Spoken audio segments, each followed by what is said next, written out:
16절에서 30절 말씀입니다. 마태복음 19장 16절에서 30절 말씀입니다. 저와 한 절씩 교독하시도록 하겠습니다.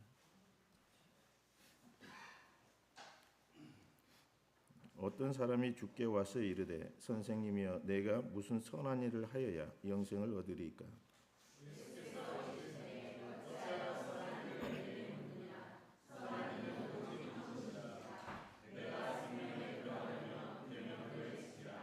이르되 어느 계명이오이까? 예수께서 이르시되 살인하지 말라, 간음하지 말라, 도둑질하지 말라, 거짓 증언하지 말라.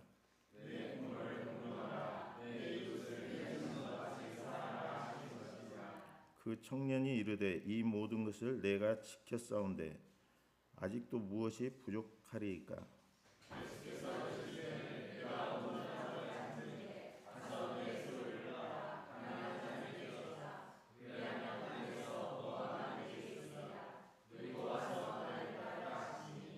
그 청년이 재물이 많음으로 이 말씀을 듣고 근심하며 가니라.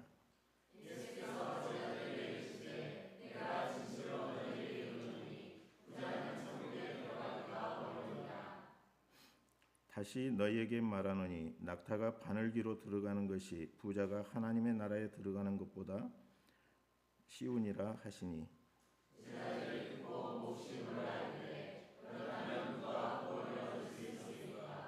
예수께서 그들을 보시며 이르시되 사람으로는 할 수 없으니 하나님으로서는 다 하실 수 있느니라.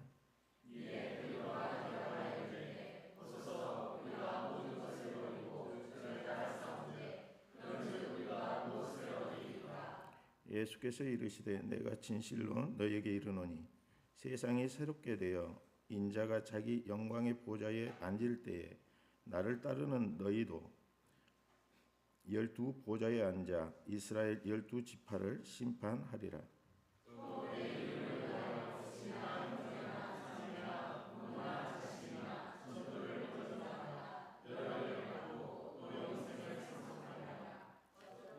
한 몫으로 읽겠습니다. 그러나 너는 군자로 나중되고 나는 먼저 될 자가 많으니라. 아멘. 담임 목사님께서 우리가 무엇을 얻으리까라는 말씀으로 선포하실 때 큰 은혜 누리시기 바랍니다.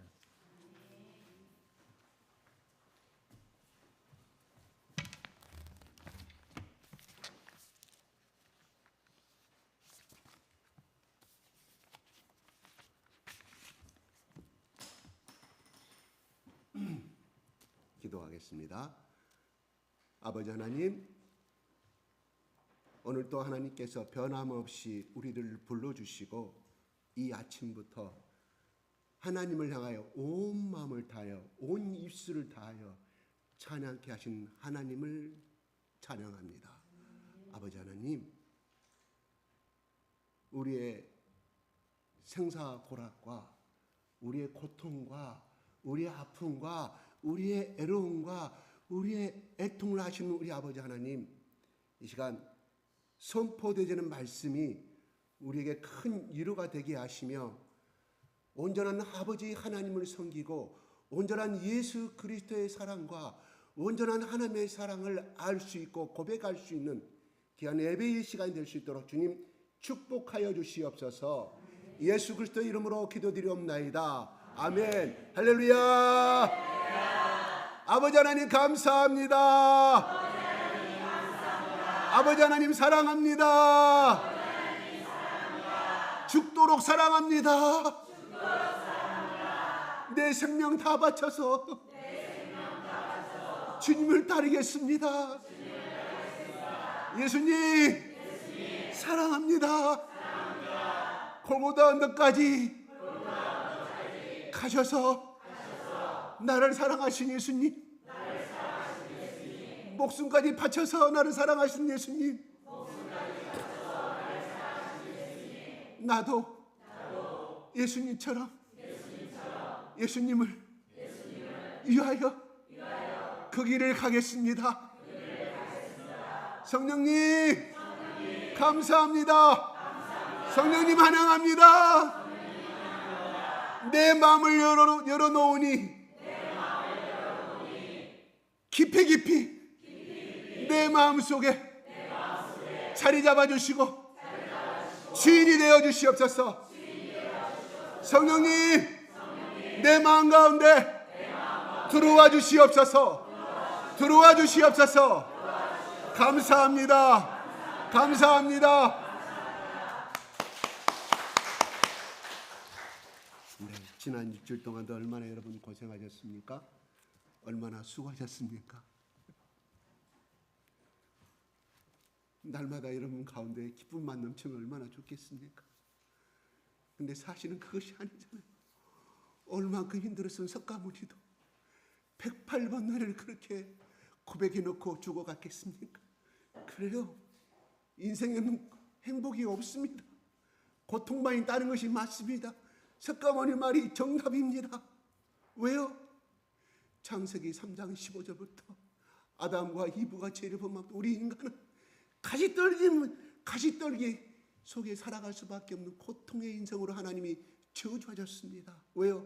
죄 문제로 인하여서. 하나님이 저주하신 것이 아니라 죄가 그렇게 죄의 인생길로, 저주의 인생길로 인도하셨다 이 말입니다.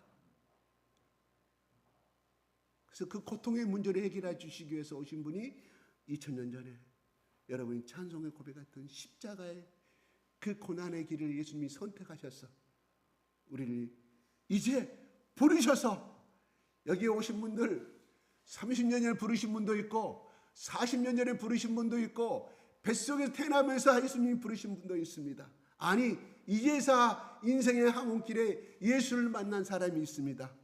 그러나 실망하지 마시기 바랍니다. 오늘 말씀은 이렇게 말합니다.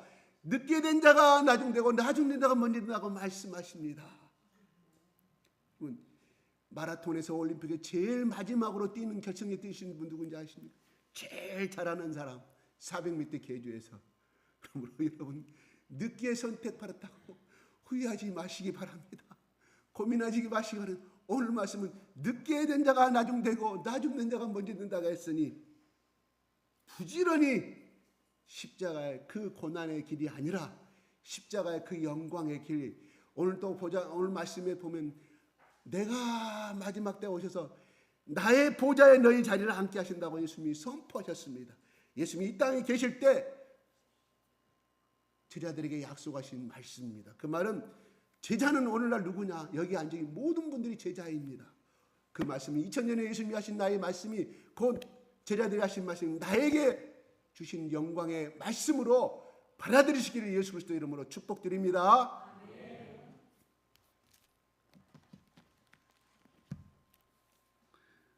오늘 그 유명한 말씀입니다. 간혼. 어떤 간혼? 누가복음에는 청년으로 나와 있습니다. 오늘 본문 말씀은 그 사람은 이렇게 말합니다. 16절 시작.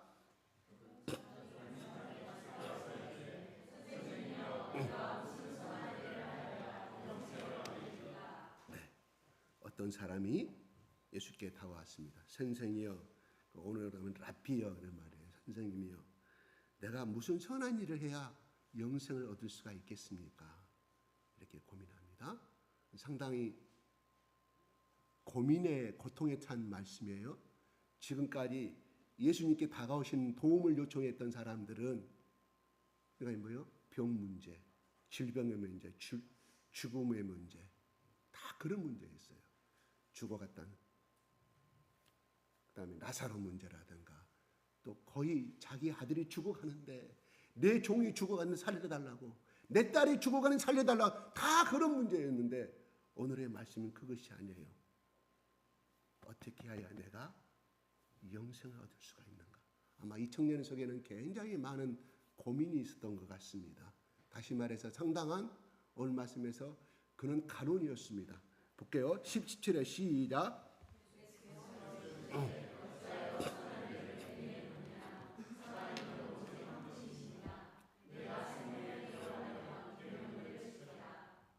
네, 누가복음 18장에 보면은 그는 간혼이었다. 상당히 엘리트였고 상당히 높은 지위에 올라갔던 사람, 부와 명예와 권력을 쥐었던 사람. 오늘 같은 어떤 사람들이 되겠습니까? 사법고시, 그것도 양가에 페이스한 사람들이 있죠. 양과란 말은 사법고시와 행정고시, 그죠? 또 예무고시.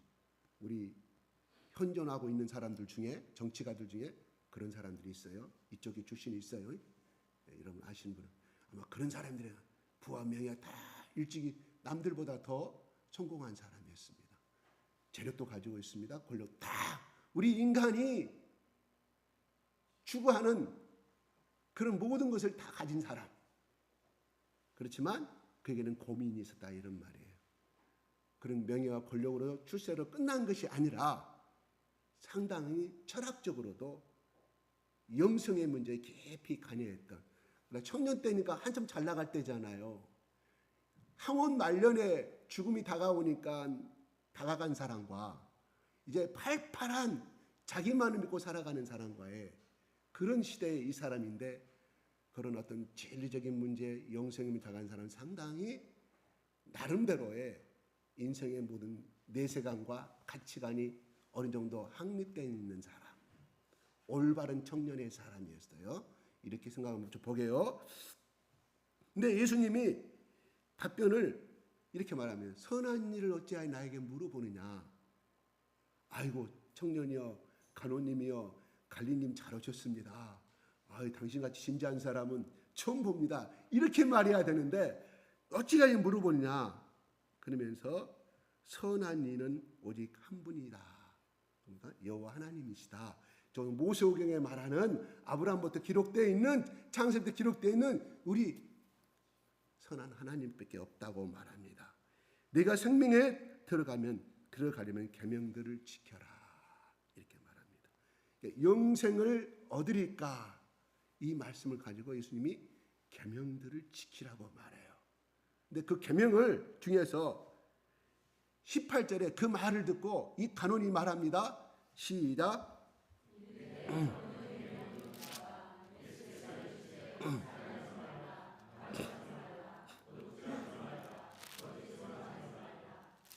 네, 예수님께서 말합니다. 십계명을 말하는데 이 십계명 중에서 1, 2, 3, 4는 하나님, 인간이 하나님께 해야 할 일을 지킨 거예요. 계명을. 그런데 오늘 예수님 말씀하시는 것은 인간이 살아생전에 인간이 인간에게 지켜야 할 계명의 문제를 가지고 답변해 주고 있습니다. 네? 예수님이 참 지혜로우신 분이에요. 십계명을 다 지키라는 것이 아니고 613가지를 다 지키라는 것이 아니라 십계명 중에서 인간이 인간 사람으로서 도리로 지켜야 할 가지고 말씀을 하시는 거예요. 했을 때 말합니다. 이 이야기를 듣고 청년이 답변합니다. 20절로 넘어가겠습니다. 시작.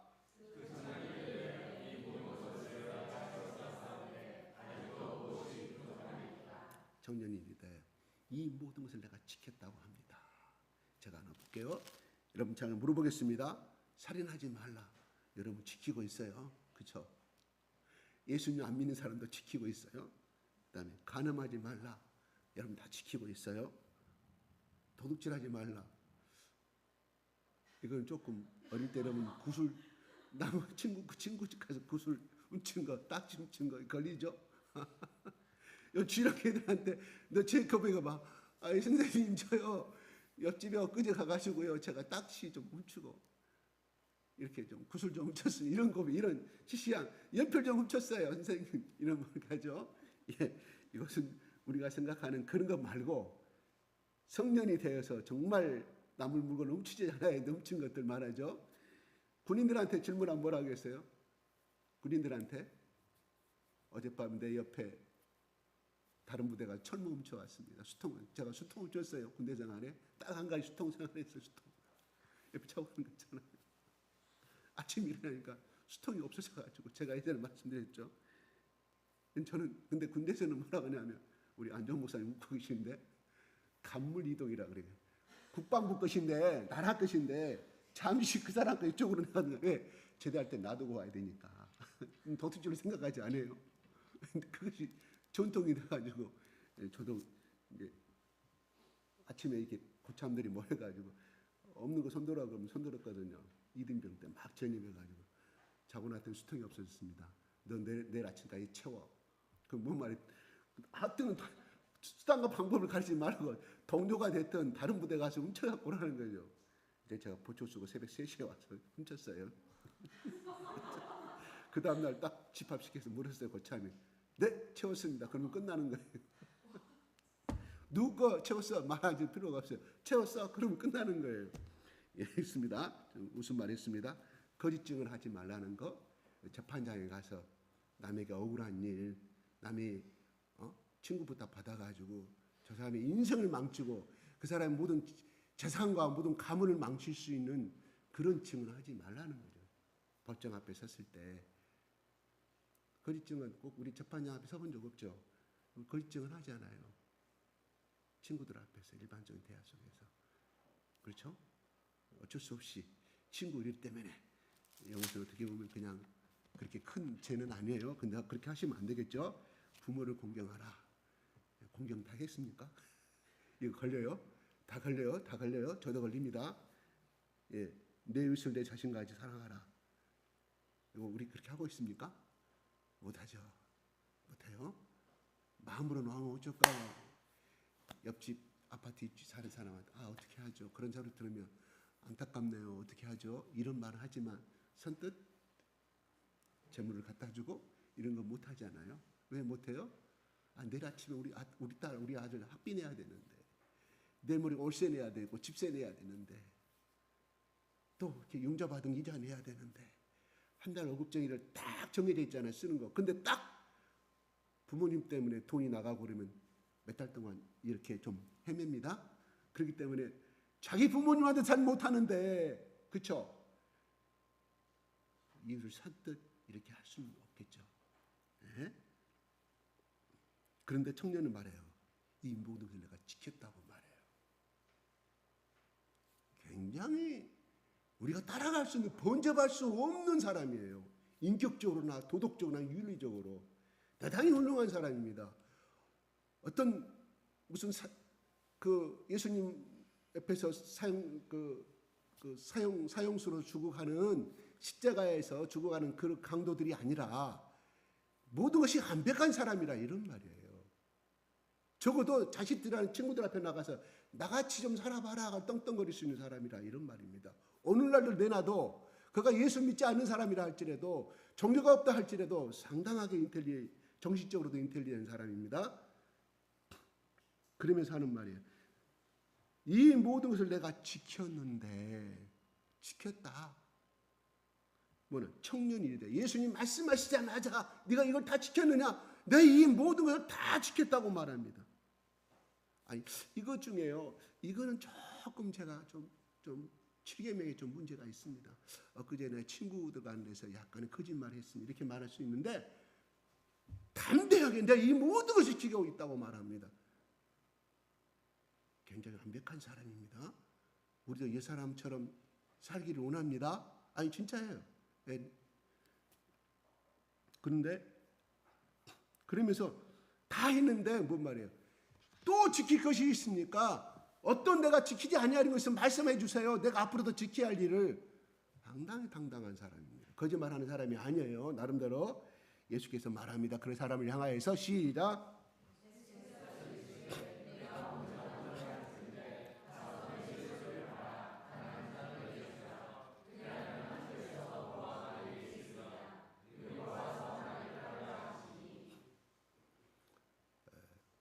우리의 역사상 하나님의 사람으로서 살다가 위대한 인생으로 하나님의 인생을 살다가 가신 분들 참 많아요.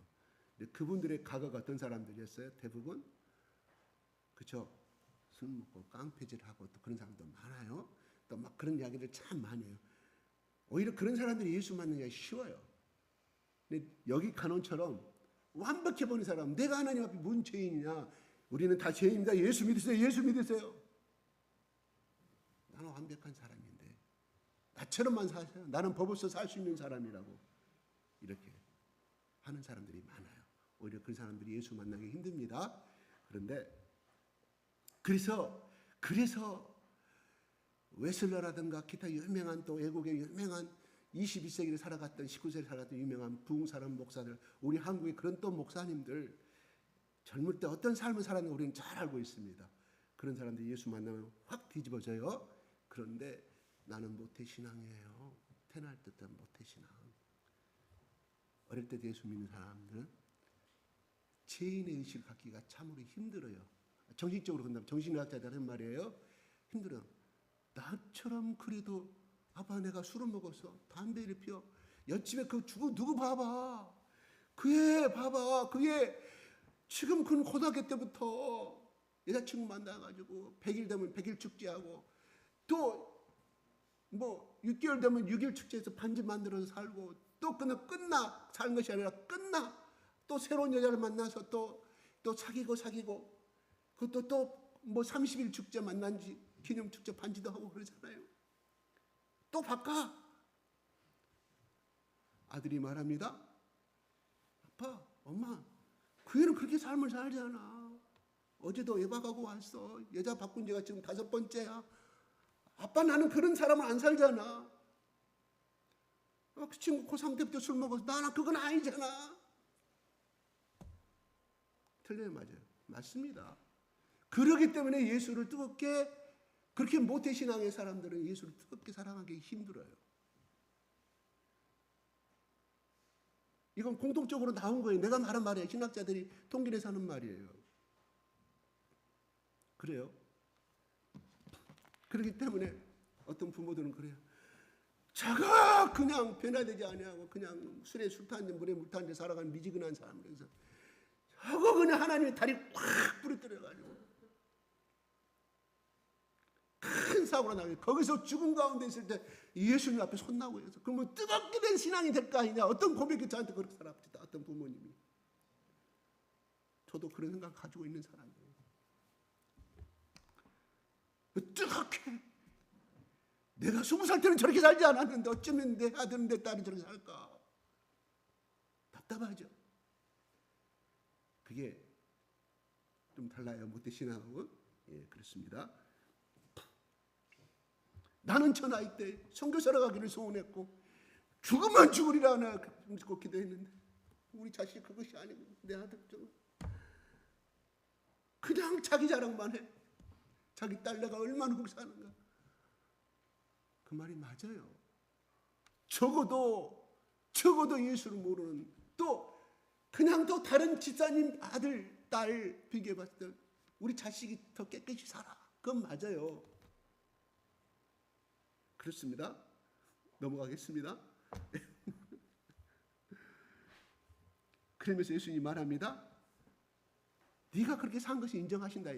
예수님 사람의 마음을 깨트려 보시잖아요. 깨트려 보시네요. 점진적인 단계로 가셔요. 만약에 이것들 부모를 공경하고 이웃을 자신과 사랑하지 않고 살인하고 돌질했으면 예수님이 네 속에 사마리아 여인처럼 네게 현재 있는 남편도 아니다. 그처럼 그 간원한테 지적했을 거예요. 뭐 인정하셨다 이런 말이 지적하지 않았다는 것은 예수님 그거를 인정하시고 넘어간 거예요. 그런데 네가 온전하고자 할 텐데 네가 하나님 앞에 정말 인정받는 자처럼 살고자 할 텐데 네가 한 가지 하는 것이 있다. 너희 소유를 팔아서 가난한 자에게 나눠 주라고 말해요. 그건 어디에 해당되는 거예요? 19절 후반부에 내 이웃을 내 자신과 같이 사랑하라 하시는 말씀 속에 거기에 해당되는 말이 되겠죠. 그러니까 그러면 니고데모는 이 간호는 내 이웃을 내 몸처럼 사랑하라는 이 의미를 알았을까요?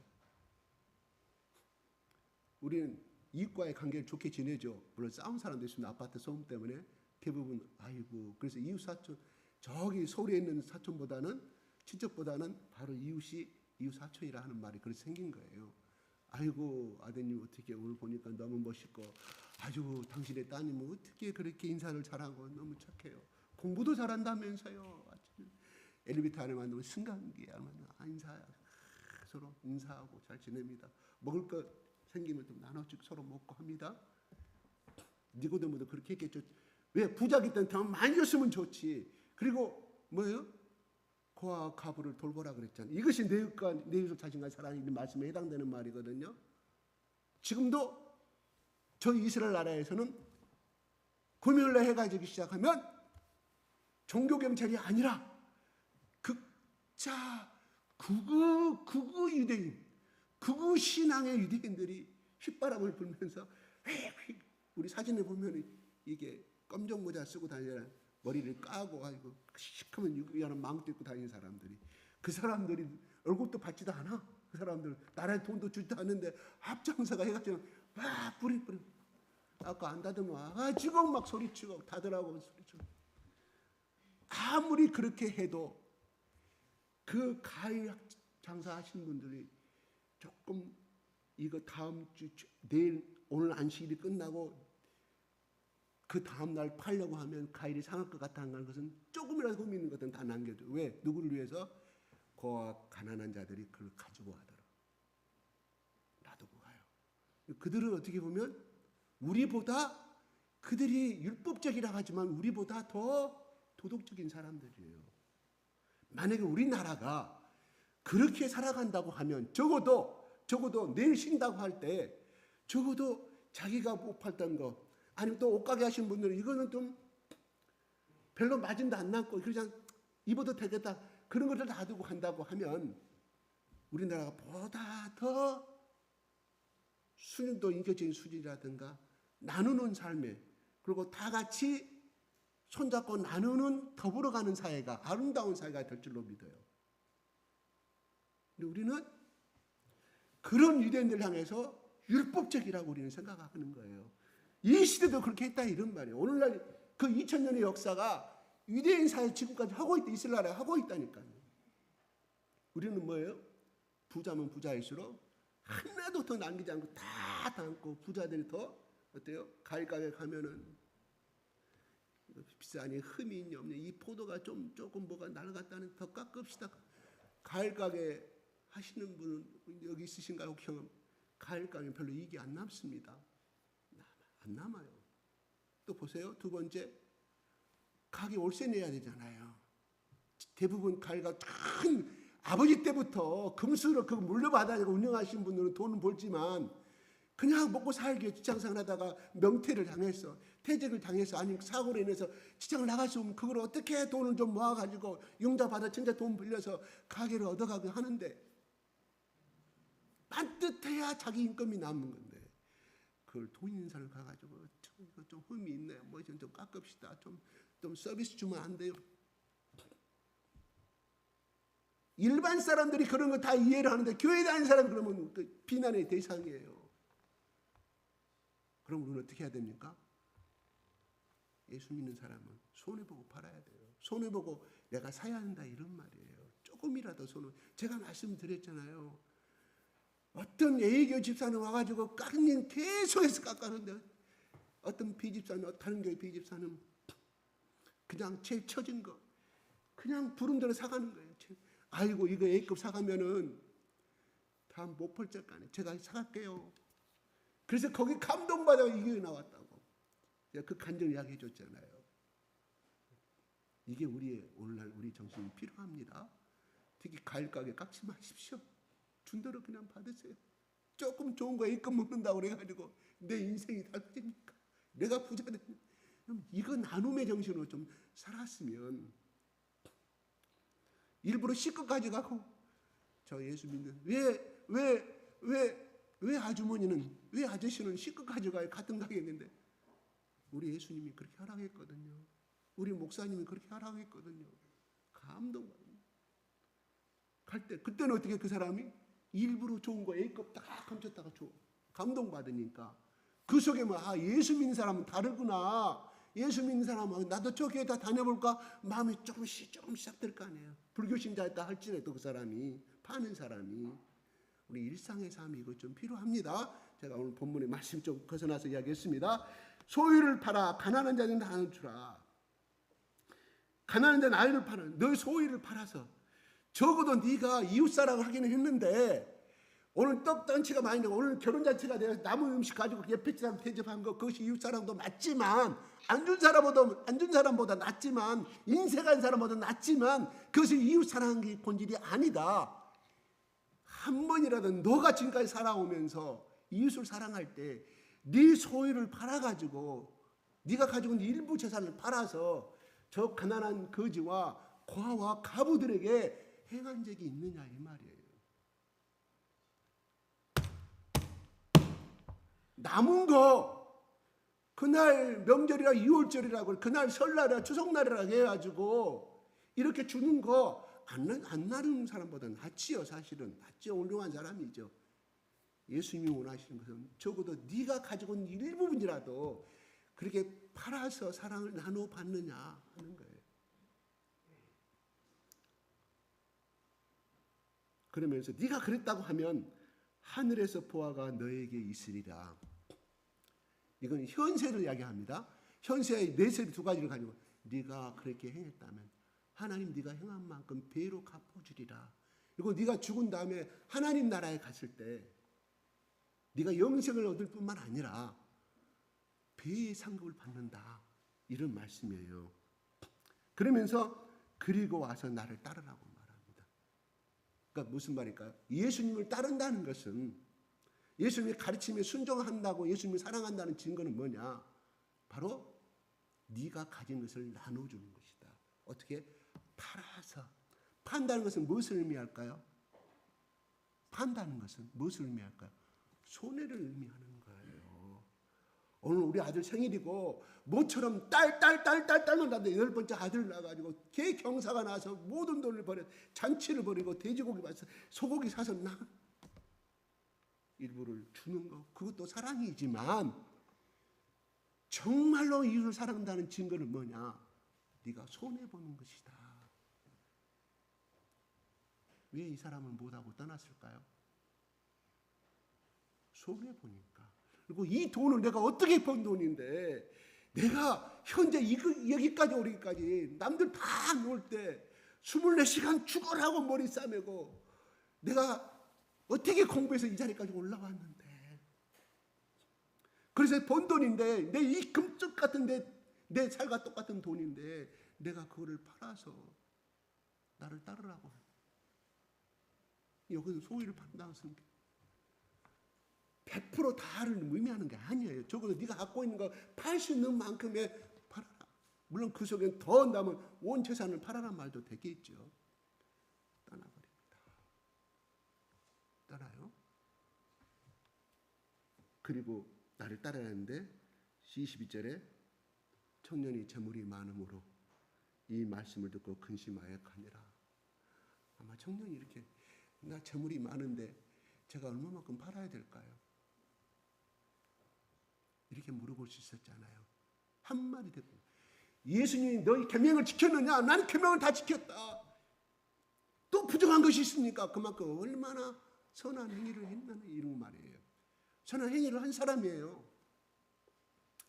근데 정말 네가 아끼고 네가 피땀을 네 인생의 모든 걸 해서 잠 못 자고 남들 8시간 노력할 때 노동할 때 내가 20시간 노력해서 남들 휴일이라고 명절 놀 때 나는 열심히 근무하고 내가 어떻게 시장 가서 열심히 논밭 갈고 했는데 그 금사리가 땅을 내가 어떻게 그 재산을 내가 어떻게 팔겠습니까? 이 사람 속에 뭐가 들어있어요? 적어도 이것만큼은 못 내놓겠다는 거죠. 예수님이 내 소유를 팔아 왜 말씀했을까요? 그 사람의 착한 얘기는 다 알았어요. 도덕적인 다 알았어요. 근데 정말 내놓아야 할 정말 이것을 핵심을 예수님이 찌르쳤다 이런 말이에요. 근심하여 가니라고 말합니다. 참 안타까운 겁니다. 만약에 여러분 예수님이 나타나셔가지고 네가 나를 사랑하느냐? 예, 사랑합니다. 내가 얼마나 주님 사랑한지 아시잖아요. 내가 젊은 날 주님 앞에 내가 얼마나 주님 안에서 얼마나 기도 많이 하고 내가 남들 시험 볼 때 내가 그때 복음 전하고 다니고 주님 나 아시잖아요. 예수님 물어봅니다.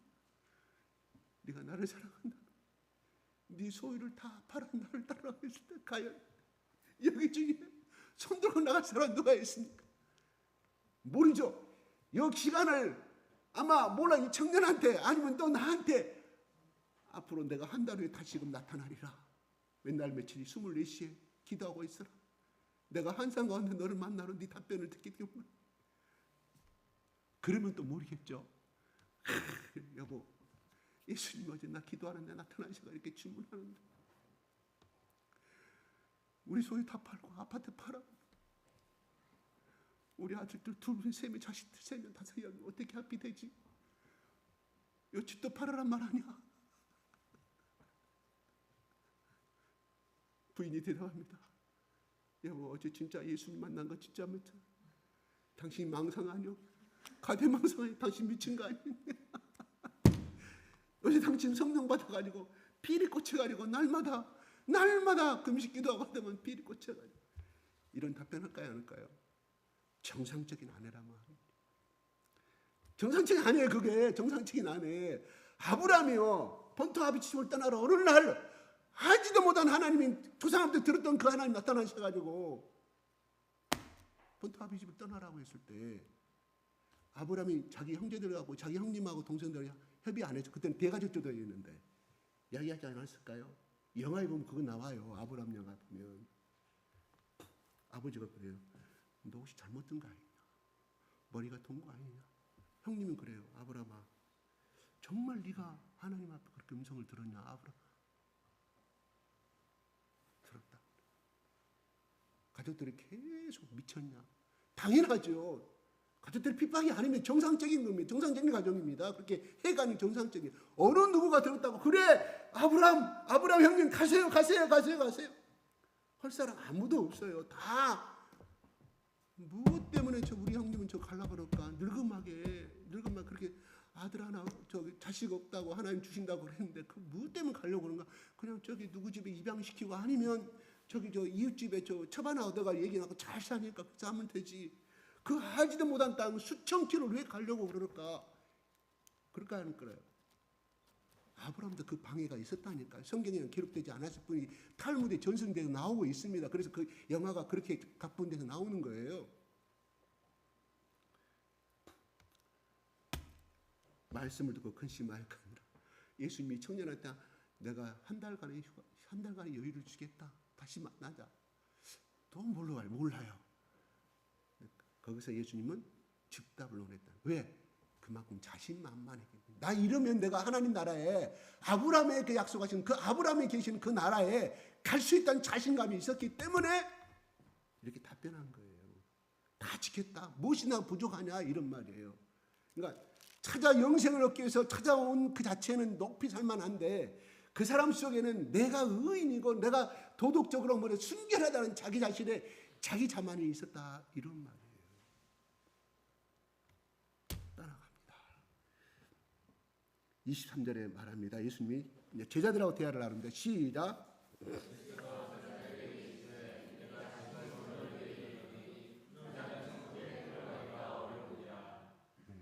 그 사람이 떠난 다음에 그럽니다. 부자는 천국에 들어가기가 어렵다. 아브라함이 계시는 그 나라에 가기가 힘들다고 선병합니다. 어렵다는 거예요. 가기는 가는데 극소수만 간다 이런 말이 되겠죠. 그만큼 힘들다. 24절이야. 시작. 어떻게 힘드냐. 시작.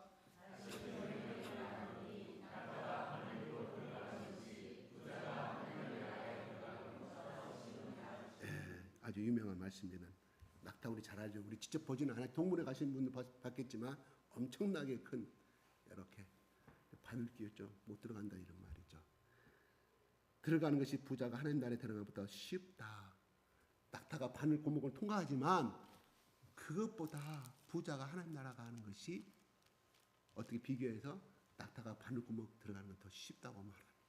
여러분 낙타가 바늘구멍 들어가는 거 다 물으면 정상적인 사람이라면 못 들어가요. 답변이 그렇게 하겠죠. 바늘하고 낙타를 이만큼 큰 그림 가지고 우리 주일학교 애들한테 이 낙타가 바늘구멍 통과할 수 있겠어요? 다 물으면 못 한다 그래요. 그게 정상입니다. 정답입니다. 그런데 들어간다고 말해요. 그것보다 부자가 천국에 들어가는 것이 어렵다고 말합니다.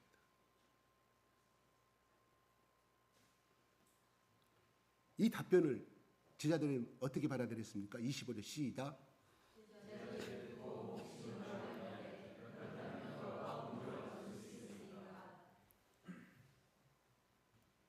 누가 구원 얻냐? 없지 않느냐? 몹시 놀라 말은 이것을 어느 의미가 뭐냐면 뒤통수를 맞아버렸다 이 말이에요. 뒤통수가 도끼로 맞아버리듯이 그렇게 충격이 컸다. 이제까지 알고 있는 자기 관념들이 아니었다 이런 말. 무슨 말일까요? 왜 이렇게 쇼크를 받았을까요? 그들의 히브리인들의 사상과는 어떤 것이 있냐면 아브라함, 이삭, 야곱이 대부호를 이뤘잖아요. 족장이 됐죠. 318명의 군사를 이끄는 만큼의 엄청난 권력과 부자가 됐죠. 그러니까 히브리 오늘날도 유대교 사상은 마찬가지입니다. 오늘날 이스라엘 사람들은 부자가 되는 것은 하나님의 축복을 받았다. 그리고 가난하게 사는 건 하나님의 저주를 받았다는 것이 오늘날 히브리인들의 사상이에요. 그때도 지금도 똑같다 이런 말이에요. 아니 우리는 그렇게 알고 그렇게 배웠는데 어찌하여 부자가 천국에 못 간단 말입니까? 그러면 이 속에는 뭔 말이 들어있을까요? 아브라함, 이삭, 야곱이 과연 천국에 들어갔을까요? 이런 질문도 포함하고 있다 이런 말이에요. 이들에게는 쇼크, 지금까지 배웠던 쇼크, 랍비나 서기관한테 배웠던 공회 성당에 나가서 그 다음에 그들의 회당에 나가서 배웠던 전혀 정반대적인 말을 했을 때 랍비나 서기관들 어떤 설교를 했을까요? 봐라 아브라함의 그 창세기를 읽어주고 히브리를 읽어주고 봐라 하나님의 믿는 민족은 이렇게 축복을 받는다. 그러므로 여러분들이 부자가 되면 하나님께서 재물의 축복을 주었기 때문에 축복받은 인생이고 봐라 가난한 인생은 저렇게 철저히 하나님 떠난 인생은 죽음을 당하고 처절한 저 절망의 구렁텅이를 떨어지지 아니하느냐 이렇게 배웠는데 아니 하나님께 주신 재물의 축복을 받고 살아가는 저 부자들이 정당한 노력을 얻고 살아가는 저 부자들이 천국에 들어가기 힘들다고 말하니 이들에게는 충격일 수밖에 없다 이런 말입니다. 그래서 쇼크를 받았다 이런 말이에요. 배경 좀 알겠죠? 그래서 그러면 천국에 못 간, 구원을 못 간다는 뜻인데 천국에 못 간다는 아브라함 나라에 못 간다는 뜻인데 하나님 나라에 못 간다는 뜻인데 누가 구원을 얻을 수가 있다고 물어봅니다. 그래서 말합니다. 20절 시작.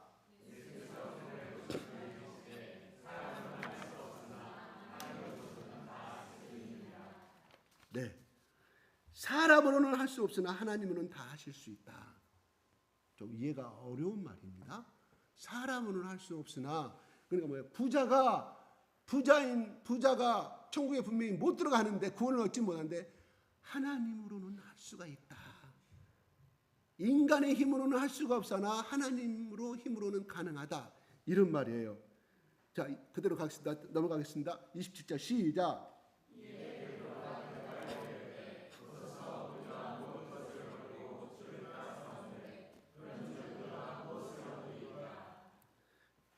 사람의 힘으로는 할 수가 있다. 그래서 들어가 딱 이 질문은요. 이 질문 베드로가 내가 보십시오. 우리라고 표현하잖아요. 내라 말은 하기는 힘들어요. 베드로 잘 보십시오. 나는 누가 복음해? 내가 사람 낚는 어부가 되냐면서 내가 그때 아버지도 버리고 가정도 버리고 마누라도 버리고 내가 배도 벌어버리고 포기하고 아버지가 물려주신 그 배도 포기해버리고 당신을 따랐는데 그죠? 모든 것을 버렸다. 내라 말을 할 수 있어요. 이건 속에 이 베드로 속에는 내가 12명 속에 내라 말하는 게가 글지 않아요. 우리가 그러면서 주를 따라 싸우는데 그런즉 우리가 무엇을 얻으리까? 우리가 하나님 나라를 상속받을 수 있느냐? 하나님 나라를 갈 수 있느냐? 이런 말이에요.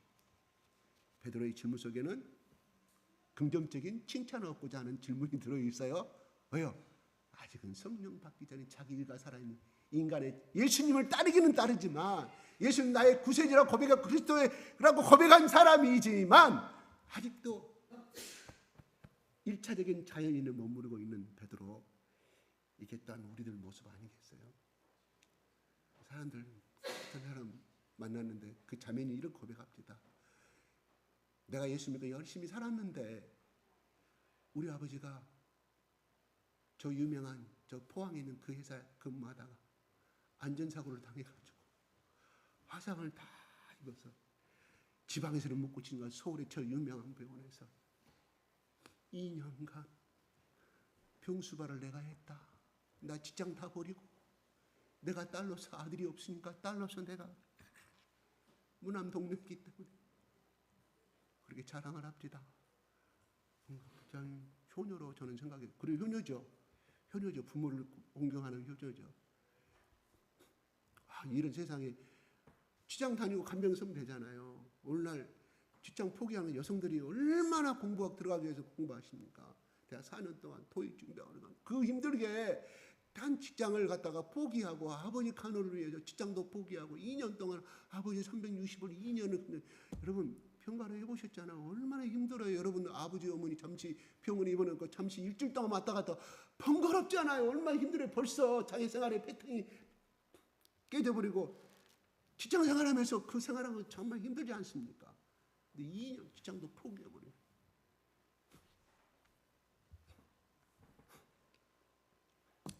예. 아무튼 이 베드로의 답변 속에는 내가 할 만큼 하나님 예수님이 원하시는 내 모든 것을 나는 했으므로 나는 상급을 받을 수가 있지 않느냐. 그런 질문을 답변합니다. 28절 시작.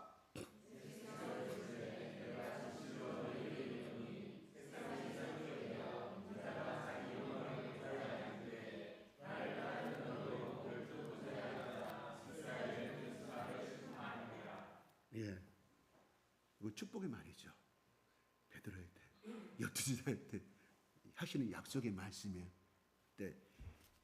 나를 따르는 너희도 12보좌에 앉아 그 다음에 이스라엘 12지파를 심판하리라. 우리 헌법 대법관 마지막 대법원 때 헌법관 재판할 때 몇 명인가요? 12명인가요? 10명인가요? 그 자리에 주심이 있죠. 주심인데 예수님은 주심 재판관이지만 너희들은 좌우로 앉아있는 똑같은 대법관의 심판장으로서의 그 보좌에 앉아서 백성들을 심판하게 되는, 세상을 심판하는 그 영광에 앉으리라. 뭐래요? 나를 따르는 너희도 그랬어요. 12명에게 칭찬 정확하게 지적하시면서 칭찬하신 거거든요. 두리뭉실하게 나를 따르는 모든 자는 12보좌에 앉아서 심판하는 것이 아니라 그래 베드로야 너의 그 결심과 네 판단을 인정해 주시는 거예요. 그 행위를 인정해 주신 거라. 적어도 어떤 사람? 방금 모든 명예와 권력을 가진 그 간원보다는 너희들이 모든 것을 버리고 나를 따른 너희들의 신앙을 인정하셨다. 이런 말입니다. 그러면서 또 이야기합니다. 29절 시작.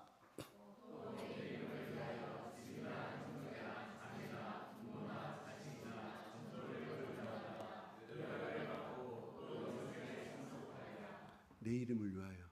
그렇죠. 딱 예수님 뭐랄까요? 너희도 그렇게 내 보좌에, 그러니까 똑같은 보좌에 앉아 똑같은 동등한 권리로서 그 상속을 받게 될 것이다. 유업을 받을 것이다. 지업을 받을 것이다. 그랬는데 예수님이 짚합니다. 너희를 위하여. 누구를 위해서? 내 이름을 위하여. 무엇을 박아요? 내 이름을 위하여 집이나 형제나 자매나 부모나 자식이나 전토를 벌인 자마다 여러 배를 받고 또 영생을 상속. 여러 배를 만나면 뭔 말일까요? 이 땅에서 말씀하시는 거예요. 이 땅에서 부모를 버렸어요. 형제를 버렸어요.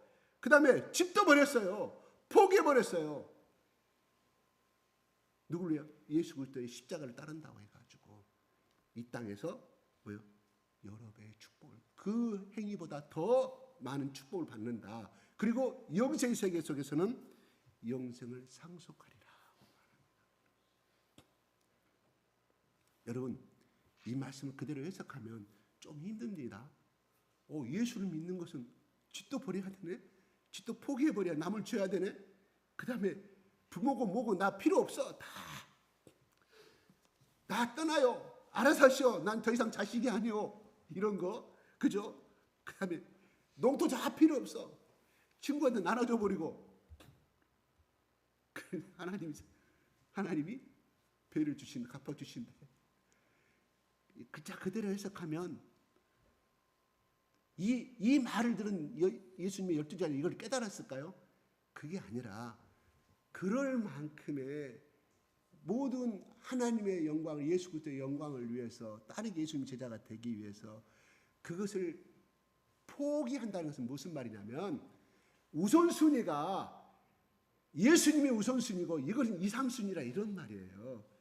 꼭 물론 이거 가지고 어떤 사람은 집 팔아 헌금 다 베풀어갖고 나는 학교도 보고 다 포기해버리겠어. 어찌 내가 하나님 나를 위해서 학교도 안 가. 다 포기해버려. 그래서 이 말씀 갖고 하는 거예요. 누가? 저쪽에 이단들이. 응? 성경이 나오지 않느냐. 학교 다니지 마라. 알바해서 바쳐라. 누구를 위해서? 그 사람을 위해서. 그 사람이 말씀을 깨닫는 자고 계시록을 여는 자다. 이단일수록 이렇게 이 말씀 그대로 강조, 이 말씀 가지고, 여러분 이 말씀 가지고 이야기하면 넘어가겠어 안 넘어가? 다 넘어가요. 여러분, 하나님은 우리가 부자 되기를 원합니다. 부자 되는 것이 죄악이었다고 하면, 나쁜 것이었다고 하면 아브라함에게 그렇게 하나님께서 그런 축복을 주실 리가 만무하잖아요. 이삭과 야곱에는 그러면 창세기 거짓말이잖아요. 모순된 하나님이시잖아요. 우선순위. 하나님, 우리가 돈 벌기를 원합니다. 우리가 더욱더 사회에서 성공하기를 원합니다. 우리가 더 잘되기를 원합니다. 물질이 풍부해지기를 원합니다. 자식들이 번성하기를 원합니다. 하나님 우리에게 주신 축복이에요. 번성하는 축복이에요. 생육하고 번성하라고 그랬잖아요. 그리고 나를 따르는 자는 하나님께서 이생에 버린 것보다 더 많은 축복을 받으리라. 현세에서 더 많은 축복을 받으리라. 내세뿐만 아니라 현세, 지금 사는 세상에서 우선순위 얘기하는 거예요. 내가 이 돈을 벌 때 내가 하나님의 영광을 위해서, 그래 내가 가난한 자를 나누라 그랬지. 하나님, 이 물질은 하나님 나에게 주셨지. 이 공기도 하나님 나에게 주셨지. 이 건강도 하나님 나에게 주셨지. 나의 이 충실하고 사랑스러운 나의 이 어여쁜 나의 아내를 주신 분 하나님이시지. 이 훌륭한 남편을 주신 나의 하나님이시고, 이 자식들을 하나님 나에게 주셨는데 나도 뭔가를 해야 될까? 이 축복을 주신 이유가 뭐냐? 너보다 더 못난 사람, 아직도 예수 믿지 아니하는 사람, 병들어 죽어가는 사람, 그 물질을 영혼의 구원 나라, 하나님 나라를 위해서 쓰라는 이런 말이에요. 그래서 여기서 버린다란 말은 그래가지고 이 물질을 주신 것을 최우선은 하나님 나라의 우선을 두고 천국의 영생을 위해서 투자하는 거죠. 가난한 자에게, 꼭 예수가 필요한 사람에게 물질도 도움 주고, 가서 기도해 주고, 세상 사람들은 가서 병원 한번 해주고, 손 한번 잡아주고, 그래 선물 하나 딱 주고 끝나지만, 우리의 목적은 뭐예요? 그 사람이 구원을 받을 수 있게끔 우리가 신방하고, 그 물질은 남들보다 이 돈, 이거 쓰면 안 되는데 이거 좀 다음 달에 빵꾸 나는데, 그래도 그거를 하나님 나라를 위해서 팔았다고 하면, 투자했다고 하면 하나님이 그 마음을 보시고, 그가 구원을 얻어서 영생을 얻게 되면 하나님이, 천국 간다는 사람 이야기하잖아요. 한 영혼이 구원받으니까 천국에 있는 모든 종이 다 울리더라고요. 찬양이 막 우탄하면서 막 그것보다 아름다운 찬양을 들어본 적이 없다고요. 여러분들 만약 그러한 예수를 믿고 그러한 행위를 했다고 하면, 그러한 기쁨을 얻었다고 하면, 천국에서 그런 기쁨이 바로 이 땅에서 매면 하늘에서 매고, 이 땅에서 풀면 천국에서 푼다는 그 말은 뭐냐면, 내가 한 사람을 위해서 기도했는데, 1년 동안 기도했는데 오늘 병문 안 가가지고 내가 선물 주고, 친구야 고마워. 네 사랑을 느끼고 나도 교회 나가 예수 믿을게. 난 신앙 고백 따라할래.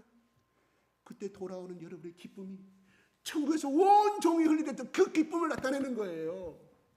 모르겠습니다. 그분한테 그것이, 그분이 천국 보고 온 내용이 다른 사람 다 내용 다르지만, 내가 지금 간증 하나 생각한 저기 읽었던 거, 그런 기쁨이 우리 속에 생긴다 이런 말이에요. 이 속에 바로 그거예요. 열애배를 받고 또 영생을 상속하려. 그러한 사람에게 하나님 택한 사람, 영혼 방황하는 사람이 그렇게 투자하고, 그래 네가 예수 믿기 전에는 네 것밖에 모르고 네 것 그 창치역에서 그냥 머리 들이받고 있던 내가, 그렇던 네가 꼼꼼한 네가 나를 믿고 내가 십자가에서 너를 위해서 생명을 바쳤다는 그 네가 사랑을 영접하고 조금이라도 그걸 담기 위해서 네가 그걸 행하였느냐? 그래, 네가 그거 행하였으면 네가 행했던 것보다 더 많은 축복을 주리라. 왜? 그래야 또 할 거 아닙니까? 예수님도 절대 장사를 하실 때요, 손해를 한 장사 안 하셔요. 빅딜 하셔요. 빅딜. 그 대신에 뭐예요? 세상의 딜은 뭐예요? 세상에는 나가 하나 주는 것이 딜이지만, 하나님의 딜은, 하나님 나라의 딜은 뭐예요? 네가 나를 위해서 하나, 그 물건 아까운 거 그렇게 네가 그래서 그 돈 적금 깨가지고 그 사람이 암 치료하는데 곧 수술 들어가야 되는데 그 돈 깨서 친구를, 영혼을 위해서 네가 했느냐? 동정을 하는 것이 아니라 예수님의 사랑을 전파하기 위해서 그걸 했느냐? 예수님 감동받는다는 거예요. 감동. 그래, 네가 그게 있어. 네가 그전에는 네 과거에 내가 행위를 다 하는데 너는 절대로 뻔뻔해서 그거 할 수가 없는 자인데 네가 나를 위해서 그렇게 하였구나. 예수님 감동. 예수님 어떤 분? 하늘과 땅을 가지신 분. 하늘과 땅. 심판하러 오신 분. 우리가 심판할 때 뭐 예수님이 12보좌에 앉히신대. 12보좌에. 아멘. 아멘. 아이고 지금 뭐 말씀이 안 들어온가 봐 오늘 말씀이. 이거를 내 걸로 받으시라고. 내 걸로 오늘 내 말이 아니라니까. 그냥 나 이 성경 말씀 그냥 있는 거예요. 인자가 자기 영광의 보좌. 28절 시작.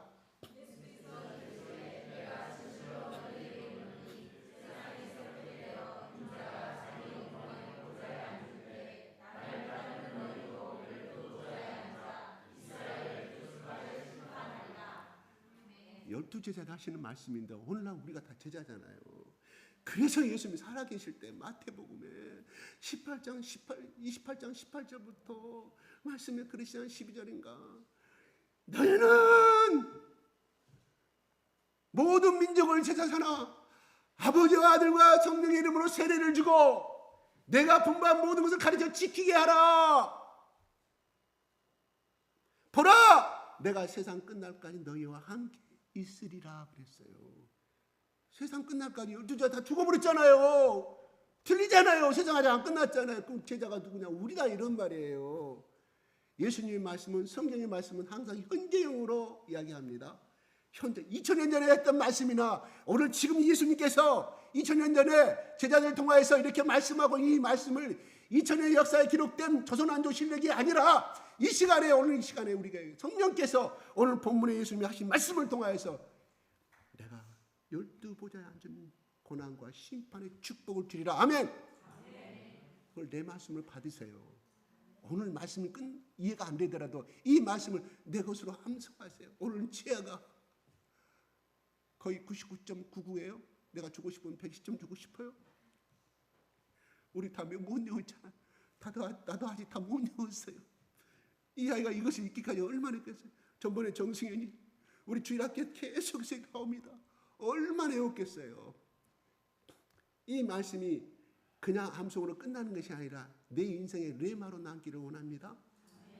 23절 말씀도 그렇고 여기 28절의 말씀이 넌 내 것으로 받아들이면 누구든지 내 말을 듣고 문을 열면 내가 그 안에 들어간다는 이 말씀은 예수님이 우리 가운데 구원을 주시겠다는 그런 말씀도 되지만 예수님이 뭐예요? 말씀이에요. 말씀. 이 말씀을 내 것으로 받아들인 자는 이 말씀이 나를 온 내 영혼을 지배하고 그 말은 예수님이 내 영혼이 이 말씀과 나를 지배한다는 것. 이 말씀들이 이루어지게 되는 언약이라 이런 말입니다. 아멘.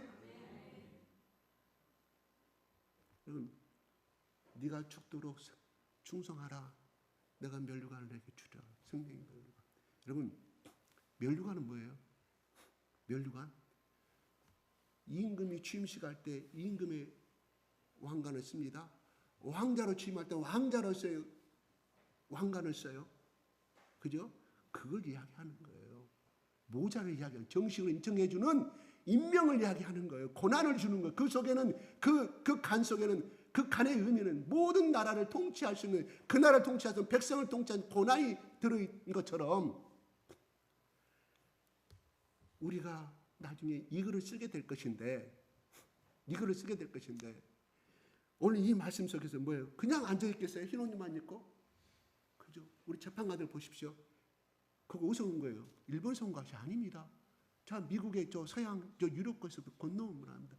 그들이 그렇게 모든 재판관들이 위험을 나타내기 위해서 쓴 것이지만 그 바탕 속에는 영국의 성공회와 그런 어떤 기독교적인 바탕 속에서 나온 의식이라니까요.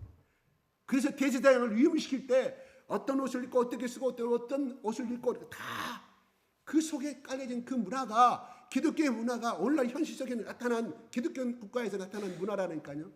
마찬가지로 오늘 이 말씀에서 너희도 12보좌에 앉아 이스라엘 12지파를 심판하시리라.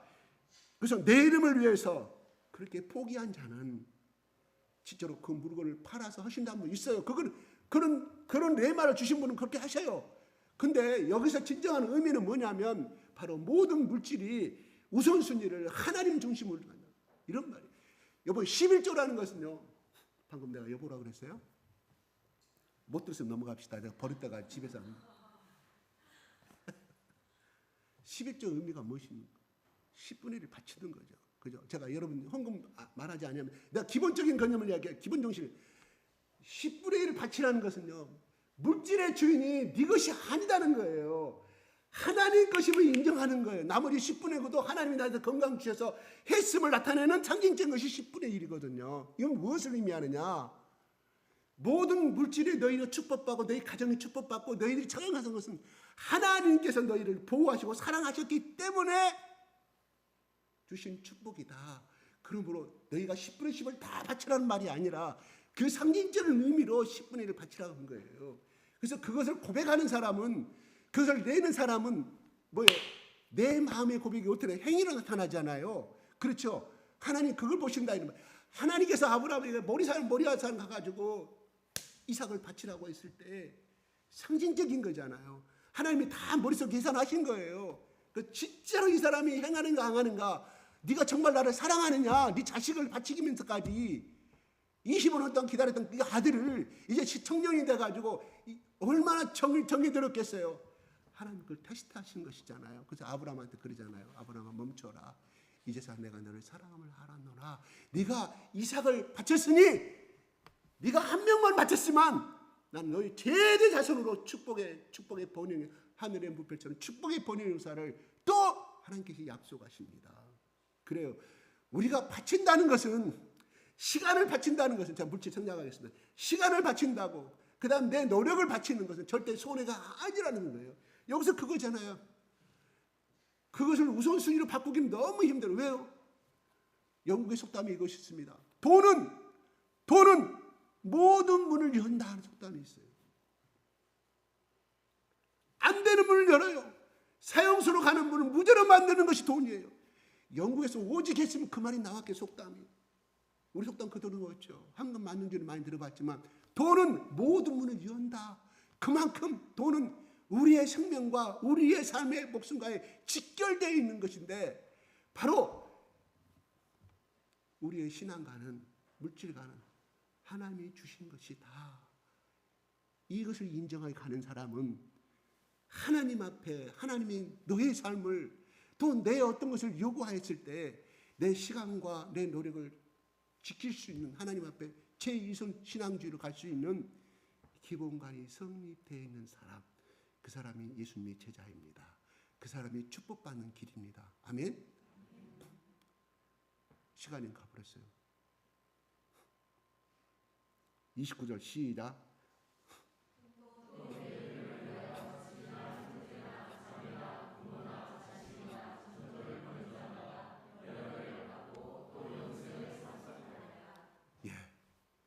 오늘 나오는 예수님의 말씀처럼 배를 받고 영생을 상속하여서 하나님 나라에 갔을 때 그냥 저 뒤에 그냥 흰 옷 입은 그냥 백성으로 끝나지 마시고 12 보좌에 앉을 만큼의 이런 것은 무슨 말? 신앙의 욕심을 내십시오. 신앙의 탄심을 내십시오. 이왕에 예수 믿을 바에 이 땅에서 내가 머리들이 받고 내가 어쩌든지 저 12 보좌가 아니라 13번째 보좌가 있다면 그래서 나 잡겠다는 게 신앙의 욕심을 내십시오. 왜 다른 것은 욕심을 내도 이 욕심은 없습니까? 이 욕심을 가지시기 바랍니다. 이 탐심을 가지시기 바랍니다. 단어 7밖에 없어서 그래요. 이 욕망을 가지십시다. 이왕이면 예수 믿을 바에 이렇게 좀 떵떵거리게 살아가, 이 땅에서 살면서 떵떵거리 살아보게요. 진심을 다해서. 그렇다고 해서 제 말 아닙니다. 판검자 되는 건 말이 아닙니다. 그 말 아니에요. 용기하지 마시고 그렇게 이 땅에 살면서 하나님이 웃어가면서 껄껄껄 웃어가면서 야, 네 삶이 내가 너무 감동받는다. 예수님 옆에서 껄껄껄껄 웃으시는 그런 인정된 신앙을 갖고 왔을 때 그 사람이 천국 갔을 때 어떻게 살겠어요? 예수님 웃긴 사람이잖아요. 예수님을 만족시킨 사람인데 하나님 나라에서 그냥 평범하게 그냥 흰 옷 입은 전사로서의 그 인생의 백성으로서 끝나게 맞을 거냐 이런 말이에요. 그 사람은 천국 간 다음에도 이 자손들, 이 후손들 하나님이 책임지신다 이런 말이에요. 그래서 나를 사랑하는 천대까지 이르러. 근데 나를 저주하고 미워하는 자는 출애굽기 20장 5절에 3, 4대까지나 저주하리라 그랬습니다. 얼마나 미웠으면. 나를 떠나서 우상을 숭배하고 잡신을 섬긴 자고 나를 미워하는 자는 3, 4대까지 이르러 저주하신다. 그러므로 우리가 기도할 때 필요하다는 말이에요. 기도할 때 하나님 우리 조상의 지은 죄 이 시간 예수 그리스도의 이름으로 선포하니 용서해달라고 선포하셔야 돼요. 왜요? 그 집이 분명히 예수를 믿어요. 김 집사님이 예수를 믿고 최 집사가 예수를 믿는데 그 집안이 정말 안 돼. 안 돼. 조상의 저주가 있다. 이런 말이에요. 비이성적이라고 해서 조금 이단성을 받습니다. 그 조상이나 말을 빼겠습니다. 그 부모들이 모시고 할아버지 때 죽던 그 보이지 않는 영은 이 마귀의 영은 있다 이런 말이에요. 자꾸 떠나지를 않아요. 떠나지를 않아요. 내가 그걸 설명했잖아요. 나랑 같이 활동했던 사람 공부 못했어요. 공부 정말 잘해갖고 뭐 열심히 노력해서 의대에 다니는데 보이지 않는 그 악령들이 얼마나. 그래서 나 그 사람 데리고 갔잖아요. 신령한 목사님한테. 보통 마귀가 아니라 우두머리 구렁이 귀신들이 하는 말이 그 사람 당신은 거기에 못 산다. 당신의 믿음으로 못 산다. 그 집에서 우선 나오라고. 왜 구렁이냐? 자기 아버지 열렬한 불교는 아닙니다. 자기 위에 작은아버지 불교 스승님 스님 이런 조상 대대로 내려온 그것이 못 그게 이 사람을 그렇게 내려왔는데 전통으로 내려왔는데 그 중에 예수를 믿으니까 그 악령들이 안 떠나가려고 이 친구를 갖다 그렇게 못 살게 정신병이 기도하지 않으면 죽어. 바탕 날마다 기도하잖아. 내가 피해. 바탕 정신병 아니야. 학교 중단했어요. 퇴학당했어요. 학교 학점 못 받죠. 유급당하고 퇴학당했어요. 그런다니까요. 이거 있어요. 우리가 그 귀신 이야기와 악령 이야기하면 21세기에 무슨 귀신이냐고 하지만 그게 아니라 실제로 귀신은 존재하고 성령도 그때 예수님이 어제나 오늘 동일한데 귀신도 사탄도 어제나 오늘은 동일하다 이런 말이에요. 20년 전에 대제 때 2,000마리를 죽일 만큼의 그 악령의 역사들이 그 귀신들이 오늘날에도 존재한다니까요. 여러분이 집안에 존재할 수가 있습니다. 보이지 않는. 그래서 끊임없이 우리 할아버지 할머니가 그렇게 바람 피고 그래서 그 저주하고 죽었어. 예를 들어서 그러면 그 저주가 끝나야 되는데 그 아들이 그걸 한다 이런 말이에요. 계속해 자주죠. 우리 저주 끊어야 돼. 내가 그것을 민족의 우리 아버지의 우리 조상들의 죄를 짊어져 십자가 앞에 나가야만이 이 죄가 끊어져요. 파쇄시켜야 돼. 어떻게 예수? 제가 그래서 여러분 예배 끝나자마자 항상 있던 건 이거 연습하는 거라니까요. 집에 가서 예수님의 보혈을 뿌리십시오. 뿌려야 돼. 예수님의 보혈이 뿌려지면 모든 악령들은 떠나가. 찾고 해야 돼. 죽기 해야 돼. 집에 들어가면 죽기 하세요. 보이지 않습니다. 이건 내 말이 아니라 그 위대하신 그 우리나라의 22세기 하나님 나올 만한 그 조영교 목사님이 하시는 말씀이 밖에서 친구 만나고 세상 친구들 고향 친구들 만나면 얼마나 좋겠어요. 같이 감 따먹고 나무 배추 나무 수박밭 서리할 때 그런 이야기를 쫙 나누고 거기다 또 누가 나와 야 초등학교 때 그 친구 있잖아요. 야 친구 저 이야기 나고 나면 세상 추억은 아름다운 것이요. 근데 추억은 그 속에 그렇게 추억을 나누고 뭐가 되냐 세상의 모든 것이 들어다 보니까 자기의 양어깨 귀신들이 1,000마리 깔렸다고 말하잖아요. 하나님의 유리한 그러한 종도 그러는데 하물며 우리 같은 사람들이 어떻게 했냐 이런 말이에요. 아멘. 우리는 내일을 위하여 집이나 형제나 자매나 부모나 자식이나 전도를 벌인 자. 이 말은 그렇게 끊임없이 우리가 물질적인 우위주의, 명예주의, 그 다음에 권력주의가 끊임없이 우리가 싸워. 그거 어떻게 해야 돼? 예수 그리스도의 말씀으로 우리를 눌러야, 짓눌러야만이 우리가 이겨낼 수 있어요. 이 말을 오늘 여러분 여기 들었다고 이걸 실천할 사람 누가 있어요? 못합니다. 그런다면 예수님 필요가 없어요. 어떻게? 피땀 흘림. 이 생각이 없을 때가 그때마다 끊임없이 이건 따라와. 왜? 우리 백성들 그걸 배우고 태어났잖아요. 그 어떻게 이 말씀 들었다고 오늘 잠깐 오늘 통성기도 들어갑시다. 그러다 벗어날 수 있겠어요? 안 됩니다. 끊임없이. 회개는 끊임없이 죽을 때까지 회개입니다. 저기 구원받처럼 한 번 끝나면 구원이 아니라 끊임없이 구원입니다. 여러분 예수 믿는 건 일일성 회개지만 우리의 삶을 통해서 날마다 이런 24시간 회개해야 되는 거예요. 생길 때마다. 말씀을 맺겠습니다. 우리가 이 땅에서 이왕이면 축복을 많이 받고 살다가 가야 하는 것입니다. 누가? 하나님이 주시는 두 번째 이왕이면 천국 가셔서 저 끝머리의 구원 그는 끝나는 것이 아니라 이왕이면 당당하게 머리 내밀어서 나도 왕관 좀 씌워주십시오. 저 12절에 좀 함께 해주십시오. 이런 영적인 욕심을 가지고 도전하는 우리가 모두가 됐으면 좋겠습니다. 인간으로는 할 수 없으나 하나님으로 할 수 있다. 어떻게? 성령님의 도우심, 예수 그리스도의 십자가 앞에서 끊임없이 성령님의 보혈을 뿌리고 성령님의 강구하심을 하였대. 인간